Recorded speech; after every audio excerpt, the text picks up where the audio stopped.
आज हम बात करेंगे। इंडिया का फाइनल रिस्पॉन्स आ गया है। ताजा धमकी आई है इंडियन एयर चीफ की तरफ से पाकिस्तान को कि आइंदा आने वाली जो जंग है वो जल्द ही होने वाली है, यानी कि पाकिस्तान और भारत के दरमियान ऑपरेशन सिंदूर को तो वो पहले ही दावा करते हैं कि वो जारी है, लेकिन अब वो कह रहे हैं कि अगला जो मार्का है, अगली जो लड़ाई है वो भी ज्यादा दूर नहीं है। एक जानिब तो अब भारत के जो सर्विसेज चीफ्स हैं उनका एक्टिव होना, उनका स्टेटमेंट्स जारी करना, इसकी बहुत ज्यादा इंपॉर्टेंस है, तो वहीं दूसरी जानिब भारत पाकिस्तान के खिलाफ एक और स्ट्राइक की तैयारी कर रहा है। कभी वो खबर आती है कि वो सरहदों के करीब कोई मशक़ें वगैरह करने की कोशिश कर रहे हैं, कभी उनके एक आर्मी चीफ का बयान आ जाता है, एक दिन उनके एयर चीफ का बयान आ जाता है। हर चीज एक ही तरफ इशारा कर रही है कि they are preparing for another war. Indian army chief ने स्टेटमेंट दी है, वो स्टेटमेंट बहुत इंपॉर्टेंट है and we can not ignore that statement. India की एयर एक्टिविटी जो LOC के करीब बढ़ चुकी है, फिर इसके साथ ही साथ इंडिया ने जो missile defence system specially drones के लिए गन्स जो हैं वो इंस्टॉल किए हैं बॉर्डर पे, वो भी इसी जानिब इशारा है कि इंडिया कोई एडवेंचर करेगा। और लेकिन जो इस दफा अटैक होगा वो इतना भयानक जंग का मंजरनामा पेश करेगा, इतना भयानक मंजरनामा पेश करेगा कि आप यूक्रेन रशिया की जंग, अफगानिस्तान की जंग, ये गजा की भी जंग इवन के शायद भूल जाएंगे जो इस दफा जंग होने जा रही है। क्या लगता है कि हमारे फील्ड मार्शल इतने कमजोर हैं कि ये सब बातें सुन लेंगे और बर्दाश्त कर लेंगे? हमारे फील्ड मार्शल में है क्या? कुछ भी नहीं है। वो उसने हमको मारना है, मुसलमानों को ही मारना है। वो इंडिया को किसी ने भी नहीं मारना।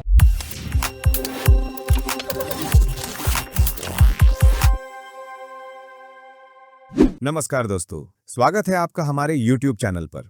आज हम बात करेंगे भारत और पाकिस्तान के बीच हाल ही के तनाव के बारे में, जिसने पूरे दक्षिण एशिया को चिंता में डाल दिया है। हाल ही में IIT मद्रास में Indian army chief general Upendra Dwivedi ने देशवासियों को संबोधित करते हुए सतर्क रहने का आह्वान किया और बताया कि दोनों देशों के बीच कभी भी फिर से जंग छिड़ सकता है। जनरल द्विवेदी ने कहा कि देश को एकजुट रहकर सेना का साथ देना जरूरी है। जवाब में पाकिस्तानी सेना हाई अलर्ट पर आ गई और वहां के आर्मी चीफ ने परमाणु हमले तक की धमकी दे दी। पाकिस्तानी मीडिया में दहशत का माहौल है। सोशल मीडिया पर पाकिस्तान में लोग डरे हुए हैं, मानो कभी भी कुछ बड़ा होने वाला है। दोनों देशों की सेनाएं सीमा पर लगातार एक्टिव हैं, बयानबाजी हो रही है। भारत अपने सुरक्षा कदमों पर अड़िग है, जबकि पाकिस्तान बार बार जवाबी कार्रवाई और युद्ध की बात कर रहा है। इस तनाव का असर आम लोगों और क्षेत्रीय शांति पर साफ दिख रहा है। दोस्तों, आगे हम देखेंगे पाकिस्तान की मीडिया इस हालात पर क्या कह रही है। क्या वो डर दिखा रही है या सरकार का बचाव कर रही है? अगर आपको हमारा वीडियो पसंद आया तो लाइक जरूर करें, शेयर करें और कमेंट में अपनी राय बताएं। ऐसी और दिलचस्प खबरों के लिए हमारे चैनल को सब्सक्राइब करना बिल्कुल मत भूलिए। फिर मिलते हैं नए वीडियो में। धन्यवाद। भारत के आर्मी चीफ ने एक बहुत अहम और मानी खेज स्टेटमेंट जो है वो जारी की है। ये स्टेटमेंट पाकिस्तान पर हमले के हवाले से है और पाकिस्तान के साथ एक और जंग का तबल बजाया है भारत के आर्मी चीफ ने। एक जानिब तो अब भारत के जो सर्विसेज चीफ्स हैं उनका एक्टिव होना, उनका स्टेटमेंट्स जारी करना, इसकी बहुत ज्यादा इंपॉर्टेंस है, तो वहीं दूसरी जानिब भारत पाकिस्तान के खिलाफ एक और स्ट्राइक की तैयारी कर रहा है। इंडिया ने रशिया से S-400 मिसाइल डिफेंस सिस्टम मजीद मांगा है। भारत का जो आर्मी चीफ है उसने स्टेटमेंट दी और उसने कहा कि भाई जो नेशंस डिफेंस है, यानी कि मुल्क का जो दिफा है ना, वो सिर्फ आर्मी का काम नहीं है। उसने कहा कि it is not just military's job and I urge citizens and scientists to join nation's defence. मैं शहरियों को कहता हूं और साइंसदानों को कहता हूं कि आपको भी मुल्क के दिफा के लिए सामने आना पड़ेगा और ये सिर्फ और सिर्फ फौज का काम नहीं है। अब ये स्टेटमेंट इसने दी। अच्छा, फिर इसके साथ ही साथ इसने कहा कि नेक्स्ट वॉर मे हैपन सून, यानी अगली जंग जो है वो बहुत जल्द हो जाएगी। Army chief general Upendra Dwivedi hints amidst geopolitical tension के एक इंतहाई जियोपॉलिटिकल टेंशंस का माहौल जो बना हुआ है इस रीजन के अंदर, उस दौरान आर्मी चीफ जो है भारत का, वो ये स्टेटमेंट देता है कि अगली जंग बहुत जल्द हो सकती है, किसी भी वक्त हो सकती है और हमें उसके लिए मुकम्मल तौर पर तैयारी करना होगी। ये नाज़रीन इकराम इस जानिब एक क्लियर इंडिकेशन है कि भारत की तरफ से कोई एडवेंचर हो सकता है और भारत लगातार ये बातें कर रहा है कि ऑपरेशन सिंदूर अभी भी कंटिन्यूड है। इंडियन मिलिट्री चीफ है, उनका एक जुमला बड़ा अहम है कि war may happen very soon. क्या ये जंग की धमकी है भारत की जानिब से? हमारा जवाब क्या है? देखिए शामी साहब, बात इस तरह है कि इंडिया की तरफ से तो ये रिटोरिक हम सुन रहे हैं, लेकिन रिटोरिक को हमने देखा है कि उन्होंने प्रैक्टिकली इम्प्लीमेंट भी किया है। इस वक्त एप्लीकेशन भारत की जो हिंदुत्व की आइडियोलॉजी की जो एप्लीकेशन है ना, उसका मसला है जी। वो अनप्रेडिक्टेबल है। अनप्रेडिक्टेबल इन अ वे कि वो जो एक मिलिट्री थिंकिंग होती है ना, एक जो स्ट्रेटेजिस्ट की थिंकिंग हो या आप एक असेसमेंट करते हैं, इवन द स्ट्रेटेजिक माइंड जो जेन्युइन स्टेबल थिंकिंग माइंड है है इनसाइड इंडिया, वो भी इस वक्त वॉर को सूट ही नहीं कर रही जी उनको। देखिए वो इकोनॉमिकली मूव फॉरवर्ड कर रहा था, अपने आप को आगे बढ़ा रहा था, उसको एक मकाम हासिल करना था, बट ह्यूब्रिस अप्रोच और जरा जल्दी में अपना hegemonic design, and I think they have been pushed but by none other than Israel. Israel ने उनको पुश किया है कि मैंने तो ईरान को रिड्यूस कर रहा हूं, उससे पहले इस चीज ने मेरी ख्यालात में इस चीज को पहले होना था, बिफोर द ईरानियन एप्लीकेशन। अच्छा, कि इन दोनों को इकट्ठा, क्योंकि आपको पता है कि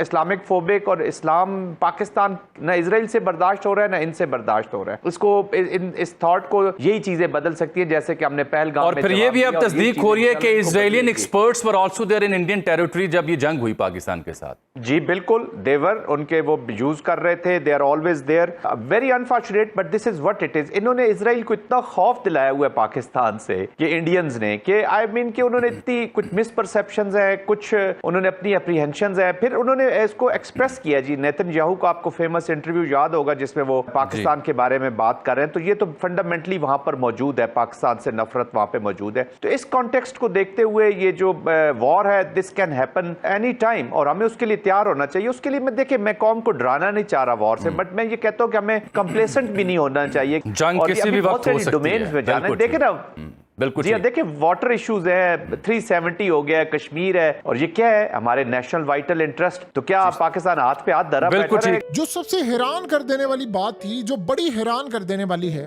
इंडियन आर्मी चीफ ने कहा है कि इस दफा जो लड़ाई होगी उसमें टेक्नोलॉजी का इस्तेमाल बहुत ज्यादा किया जाएगा। अब आप इसका मतलब जरा समझ लें। देखिए अजीत डोवल गया इस दफा, जाकर पुतिन से करके आया मुलाकात। रशिया भरपूर इंडिया को सपोर्ट कर रहा है, इंटेलिजेंस मालूमात भी दे रहा है, तमाम चीजें दे रहा है, असला दे रहा है, मिसाइल, हर चीज जो हो सकती है वो प्रोवाइड कर रहा है। S-400 की अर्ली डिलीवरी सब कुछ उनके पास है, और पता भी ना चलेगा इस दफा ये काम हो रहा है। लेकिन एक पॉइंट बड़ा अहम है, आप सिर्फ चीजों को कनेक्ट करते जाए, सारे डॉट्स को, आपको सारी चीजें पता चलेगी। क्या लगता है कि हमारे फील्ड मार्शल इतने कमजोर हैं कि ये सब बातें सुन लेंगे और बर्दाश्त कर लेंगे? हमारे फील्ड मार्शल में है क्या? कुछ भी नहीं है। वो उसने हमको मारना है, मुसलमानों को ही मारना है। वो इंडिया को किसी ने भी नहीं मारना। उसने हमें ही खराब करना है, अपने पाकिस्तान को ही खराब करना है। ऐसा क्यों है? अभी जो जंग हुई है उसको देखते हुए आपको क्या लगता है? जंग हुई है, हमारे ये जो सिविल लोग हैं वही शहीद हुए हैं ना, या हमारे ही बच्चे जो उसमें आर्मी में गए हैं वही शहीद हुए। इनको क्या हुआ है? आप मुझे बता दें, इनको हुआ क्या है? कोई इनका बेटा फौत हुआ है, कोई मुर्दार हुआ है, शहीद तो मैं नहीं कहूँगी। कोई इनके बच्चे, कोई इनके भाई, कोई इनकी बीवियां, कोई इनकी बेटियां, कौन मरी है? मैं तो शहीद नहीं होने, शहीद का लफ्ज़ मैं नहीं इस्तेमाल करूंगी, खासकर इनके लिए। तो अमेरिका के साथ तो बड़े अच्छे ताल्लुकात है पाकिस्तान के, तो अमेरिका के पास तो मैं तो कहती हूँ अमेरिका आ जाए, आ ही जाए, क्योंकि अब खरीदा हुआ है, उसी के उंगली पे हम नाच रहे हैं, आर्मी नाच रही है, सारा पाकिस्तान नाच रहा है, तो आ जाए। हमारे बच्चों का मुस्तकबिल खराब हो गया है। हमारा मुस्तकबिल, हमारे बच्चे यहाँ नहीं कमा रहे हैं, बाहर कमा रहे हैं, बाहर से आके इनके पेट हम भर रहे हैं। हमारा तो खून का एक एक कतरा इन्होंने पी लिया है। पाकिस्तानी अवाम इतनी मजबूर है, लेकिन कोई बात नहीं करता, अवाम बात नहीं करती। नहीं करता। ये जो बाहर निकलते हैं इमरान खान की खातिर, ये अवाम नहीं है, कोई कीड़े मकोड़े हैं। आपको लगता है कि इमरान खान की हुकूमत सही रही है? क्योंकि नहीं कहते कि इमरान खान सही है, कोई भी सही नहीं है। हर एक इंसान अपने को देख रहा है, लेकिन उसमें जो पिसते हैं ना, हम जैसे लोग पिसते हैं। मतलब आम आवाम पिस रही है और बाकी सारे आवाम पिस रही है।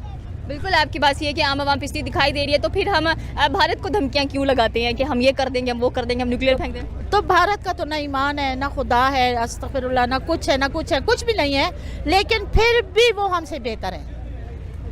वो तो हमसे इसलिए बेहतर है कि वो अपनी आवाम का सोचते हैं, अपने अवाम के बच्चों को सोचते हैं। अमेरिका भी नहीं सोचती, कोई भी नहीं सोचता, वो अपनी आवाम का सोचते हैं। और हमारे जो बैठे हुए हैं वो अपने पेटों का सोचते हैं।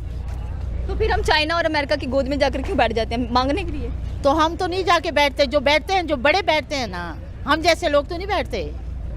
हम लोग जैसे तो यहाँ मार खा रहे हैं, मार खाने के लिए बैठे हुए हैं। तो हम क्यों बर्दाश्त कर रही है ये सारा कुछ? क्या करें फिर, क्या करें, मजबूरी है। मैं तो कहती हूँ हम तो पाकिस्तान से एक दफ़ा निकल जाए ना, तो खुदा की कसम कि मैं आल औलाद को ये नसीहत करूंगी कि पाकिस्तान का नाम नहीं लेना।